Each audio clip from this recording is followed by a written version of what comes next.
दंगल express channel को subscribe करिए। गुड़ियारानी, गुड़ियारानी।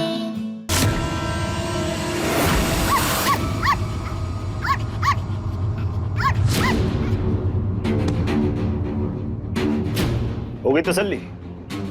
अब जाओ यहाँ से। देखो, अब जब तक हम तुम्हें यहाँ नहीं बुलाते हैं तो आना मत, क्योंकि हम नहीं चाहते कि हमारी फैमिली और हमारी बेटी के बीच में बाहर का कोई तीसरा है। अभी तो जा रहे हैं, पर अगली बार नहीं आएंगे इसका वादा नहीं करे तुमसे।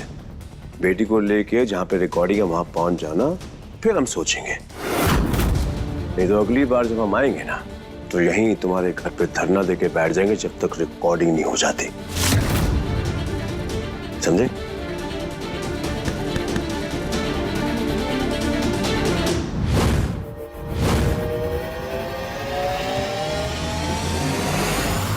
जब तक बेइज्जती हमारी हो रही थी ना, हम बर्दाश्त कर रहे थे और आगे भी करते रहते। लेकिन उत्तू जी की बेइज्जती वो हम बर्दाश्त नहीं कर सकते। इस घर के बड़े बेटे हैं वो, आपका अपना खून है वो। दोनों भाइयों में आप इतना भेदभाव करती है, इतना भेदभाव। एक बेटे को पूरा राजपाट और दूसरे को सिर्फ लताड़। क्यों माँ जी, क्यों? छोटी छोटी चीजों के लिए पैसे मांगने के लिए बड़े भाई को छोटे भाई के आगे हाथ फैलाना पड़ता है। अच्छा लगता है माँ जी? बताइए ना, अच्छा लगता है क्या? अच्छा सुनो, तुम्हारी भाभी के लिए हमें कंगन पसंद आ गए हैं, वो 10 लाख रुपए के। तो तुम 10 लाख रुपए की व्यवस्था कर दो, उन्हें गिफ्ट कर दे। अरे हाँ, ये तो बहुत अच्छी बात है भैया। भाभी का हक बनता है, लेके दीजिए।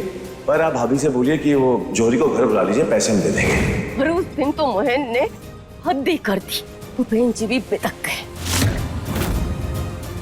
बस हमने उस दिन तय कर लिया माँ जी के अब बर्दाश्त नहीं करेंगे, ना हाथ फैलाएंगे।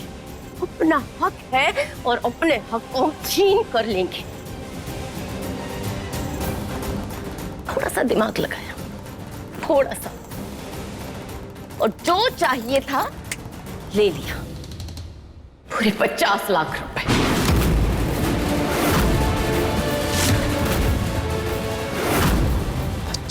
हाँ। अरे मोहन जी, हमें तो आपकी हिम्मत की दाद देनी चाहिए। आप सीधा भालू से भिड़ गई। असली होता ना तो आ जाता। अब देखिए, जैसी भी हैं आप, है तो हमारी इकलौती सास ना। वो तुम्हारी हिम्मत कैसे हुई हमें ब्लैकमेल करने की? बिल्कुल वैसे ही जैसे आपके बेटे महेन की हिम्मत हुई अपनी भाभी की बेइज्जती करने की। आपके बेटे महेन की हिम्मत हुई हमें घर से निकालने के बारे में सोचने की, हमारे ऊपर हाथ उठाने के बारे में सोचने की। माँ जी, अगर इतने सारे महेन के पाप माफ किए जा सकते हैं, तो फिर हमने आपकी कौन सी मोतियों की माला चुरा ली है या आपके मायके वालों को गाली दे दी है, जो हमारे पाप की माफी की जगह हमें सजा मिलेगी? एक बात कहे माँ जी, 50 लाख रुपए लेकर हम और उपू जी चुप बैठ जाते हैं, लेकिन वो लॉकेट वाला सच ना उछल उछल के सामने आ रहा था। पता नहीं वो लॉकेट कहां से हमारे घर में आ गया। याद है ना उस दिन आपको वो?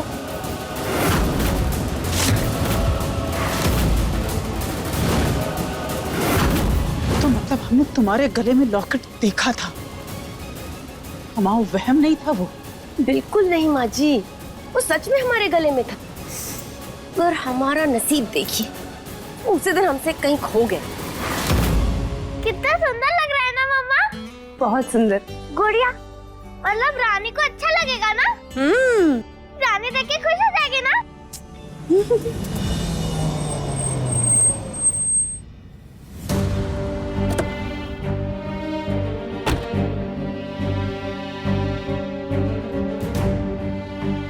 अरे बहन जी, आप अकेले?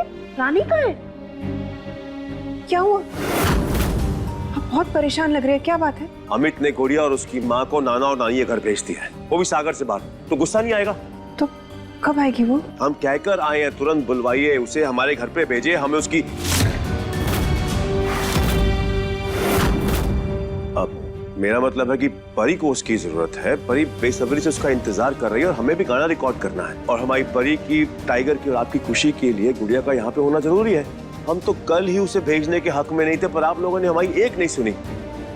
पता नहीं, हमें फीलिंग्स ही आ रही है कि ये जो कुछ भी हो रहा है ठीक नहीं हो रहा। क्या ठीक नहीं हो रहा? सब कुछ तो ठीक है, कुछ गलत नहीं है। बहन जी, आप रानी के नजरिए से देखने की कोशिश करिए ना। एक बेटी को अपने माँ बाप मिले हैं और माँ बाप को अपनी बेटी, वो भी कितने सालों बाद।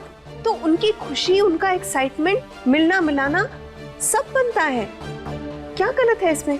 आप ये सोच के देखिए, परी को आप अगर एक दिन नहीं देखेंगे तो आपकी क्या हालत होगी। तो आप उनका सोचिए ना। बहन जी, आपने हमें मना किया है ये सब आपसे पूछने के लिए, फिर भी एक बार हम आपसे पूछेंगे तो सही। जब से रानी यहाँ से गई है, हम देख रहे हैं कि आप बहुत बेचैन हैं। और ये बेचैनी सिर्फ गाने की रिकॉर्डिंग तक तो नहीं है, कोई और बात है। जरा सोचिए, अपने मन को टटोलिए।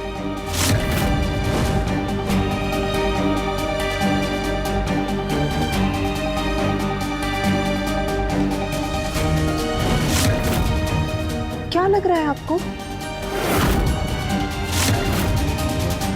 दादा, कुछ भी ठीक नहीं लग रहा। ना वो लोग, ना उनका बर्ताव, गुड़िया का यहाँ से जाना, और जब मैं लेने गया उसे तो उसका नानी के घर जाना। कुछ तो गड़बड़ है। जैसे वो दिखते हैं वैसे वो है नहीं। और राम जी करे आपका यह आभास गलत हो। आपकी बेचैनी, आपकी चिंता सिर्फ परी और उसके गाने तक सीमित हो, इसके आगे नहीं। तुम्हें पता था कि माँ बाप नकली हैं, तब क्यों नहीं बोली तुम? माँ जी, बचपन में हमने कहावत सुनी थी, लोहा जब गर्म हो ना तभी हथौड़ा मारना चाहिए। और लोहा उस दिन इतना गर्म नहीं था, और आज तो तप रहा है। लॉकेट था, लड़की थी, महेन था, रागिनी थी, सब कुछ था हमारे सामने बिल्कुल, पर उसे जोड़ने वाली वो कड़ी नहीं मिल रही थी जो आज सुबह आपने खुद हमें दे दी।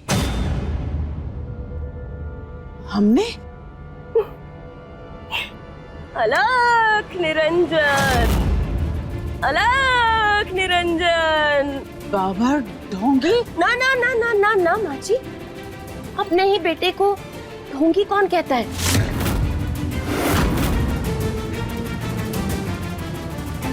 उपेन? ना ना ना ना ना माँ जी, उपेन कहाँ?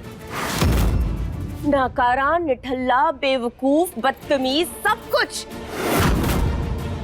यही सब बुलाते हैं ना आप और महेन उपेन जी को। लेकिन आज देखिए, एक ही बार में सारे दुश्मन को ढहा दिया उपू जी ने। इसे कहते हैं माँ जी 100 सुनार की और 1 लोहार की। अपने घर वालों को धोखा देने में शर्म नहीं आई तुम्हें? शर्म? माँ जी, शर्म की बातें तो आप मत कीजिए। आपके कर्मों का हिसाब अगर हमने लिखना चालू किया ना तो सुबह से शाम हो जाएगी।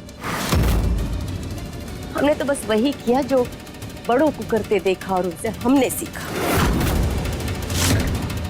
अपने घर वालों के साथ धोखा, मक्कारी, रिश्तों की मर्यादा, लक्ष्मण रेखा। ना, लक्ष्मण रेखा रामायण में थी और राम युग कब का खत्म हो गया है माँ जी। हमने गीता पढ़ी, उसका अनुसरण किया।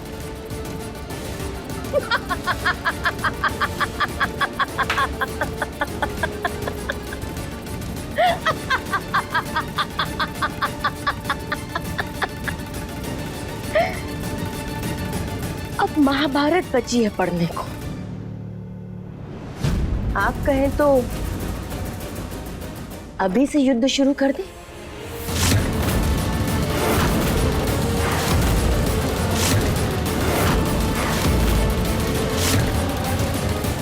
देखो फ्लावर, तुम आगे हाथ जोड़ रहे बेटा। जो बीत गया सो बीत गया। देखो, इतने साल से तुम्हें जराज पता था ना, अब आगे भी इसको ऐसे ही संभाल के रखना, नहीं तो महेन की, परी की और उनकी सबकी जिंदगी बर्बाद हो जाएगी। शुक्ला परिवार का नाम इज्जत सब मिट्टी में मिल जाएगा। और हम जो अपने लिए नहीं कर रहे हैं, हम तुम लोगों की आने वाली पीढ़ियों के लिए कर रहे हैं जी। घर के एक एक बच्चे के लिए कर रहे हैं हम जी। तुम भी गुस्से में आके जे राज कभी बाहर मत निकाल देना, विनती कर रहे हैं तुमसे। तुमको घर की चाबियां चाहिए ना, तो हम दे रहे हैं तुमको चाबियां। ये लो।